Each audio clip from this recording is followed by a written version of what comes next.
జై హింద్ టీవీ ప్రేక్షకులకు స్వాగతం, నమస్కారం. ఈ వారం రాశిఫలాలను ప్రొఫెసర్ డాక్టర్ ముల్లపూడి సత్యనారాయణమూర్తి నేను మీకు తెలియజేస్తున్నాను. ఈ వారంలో ఉన్నటువంటి గ్రహస్థితులు ఏ విధంగా ఉన్నాయంటే పంచగ్రహ కూటమి ఉంది. మరి ఈ యొక్క కుంభరాశిలో రాహువు, రవి, కుజ, బుధ, శుక్రగ్రహాలు, శని మీనరాశిలో ఉండడం, కేతు సింహరాశిలో, ఆ తర్వాత మళ్ళీ మనకి గురుడు మిథున రాశిలో ఉన్నాడు.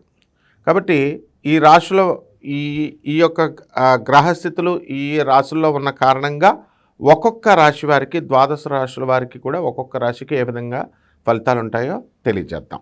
ధనుస్సు రాశి, ఈ ధనుస్సు రాశి వారికి అందరికీ కూడా మనకి వాళ్ళ సోదరులు పిచ్చగా డెవలప్మెంట్ అయిపోతారు. రాహు, రవి, కుజ, బుధ, శుక్ర గ్రహాలన్నీ కూడా కుంభరాశిలో ఉన్న కారణంగా మీకు మీ యొక్క సోదరులందరూ కూడా ఇళ్ళు కట్టుకోవడము, గృహప్రవేశాలకు మిమ్మల్ని పిలవడము, తర్వాత ఇవన్నీ కూడా చేస్తారు. అయితే ధనుసు రాశి వారందరూ కూడా గత సంవత్సరాలుగా, ఎన్నో సంవత్సరాలుగా వీళ్ళందరూ కూడా ఎంతో సాధించుకుంటూ వస్తున్నారు. అయితే ఎంత చేసినప్పటికీ కూడా పాత వాళ్ళే కదా అనేటటువంటి నమ్మకంతో మీరు ముందుకు వెళ్తారు. అయితే అవన్నీ కూడా వాళ్ళు మోసం చేయడానికి మీకు ఎక్కువగా అవకాశాలు ఉన్నాయి. వాళ్ళ చేతిలో మీరు మోసపోవడం అనేటటువంటివి జరుగుతాయి.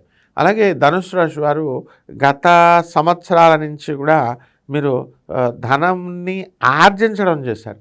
అయితే బిల్డర్లుగా ఉన్నటువంటి వాళ్ళు, రియల్ ఎస్టేట్ రంగంలో ఉన్నటువంటి వాళ్ళు, డిఫరెంట్ బిజినెస్లు చేస్తున్నటువంటి వాళ్ళు, పెట్టుబడులను పెట్టేటటువంటి వాళ్ళు, మరి అవతల వాళ్ళు మిమ్మల్ని మోసం చేయడం ద్వారా, బ్రీచ్ ఆఫ్ కాంట్రాక్ట్ చేయడం ద్వారా మీకు కాస్త ఇబ్బందులు ఏర్పడతాయి. చాలా తీవ్రంగా అప్పులు అవన్నీ కూడా వడ్డీలు కట్టుకోవాలి కదా, అప్పులు తెచ్చినటువంటివన్నీ కూడా.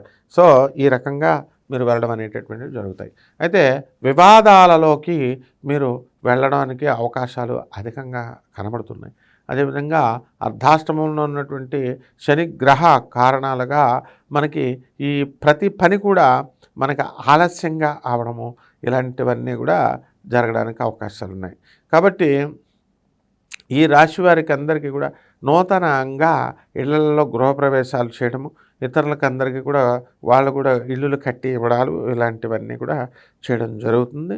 అయితే ప్రేమ వ్యవహారాలలో ఈ యొక్క ధనుస్సు రాశి వారు మనకి సక్సెస్ అవడానికి అవకాశాలు ఉన్నాయి. కాబట్టి ప్రేమ వివాహాలు జరగడానికి అవకాశాలు ఉన్నాయి. అయితే చాలామంది మళ్ళీ ఈ వారంలో గతంలో పెళ్లి చేసుకున్నటువంటి వాళ్ళంతా కూడా డిస్టర్బ్ అయ్యి లవ్ మ్యారేజ్లైనా, లేకపోతే పెద్దలు కుదిర్చిన మ్యారేజ్లు అయినప్పటికీ కూడా మళ్ళీ వాళ్ళ స్పర్ధలు రావడము, వాళ్ళు మళ్ళీ తిరిగి గ్రహరీత్యా బాగుండకపోవడం వల్ల మళ్ళీ పుట్టింటికి రావడం, ఇలాంటివన్నీ కూడా జరుగుతాయి. లేకపోతే పరిహారాల దగ్గరికి వచ్చేసరికి శని జపం చేసుకోండి, శని స్తోత్రాలు చదవండి, శనికి కిలోంపావు నల్ల నువ్వుల్ని, నల్లని వస్త్రాలని పేద బ్రాహ్మణులకి శనివారం 8 గంటలకి దానం చేసుకోండి. దశ మహావిద్యల్లో ఒకటైనటువంటి మహాకాళి అమ్మవారి యొక్క హోమాన్ని మీ ఇళ్లలో చేసుకోండి. అలాగే తారాదేవి మంత్రాన్ని జపించండి. ఈ రకంగా చేసుకోవడం ద్వారా బ్రహ్మాండంగా ఉంటుంది. శుభమస్తు.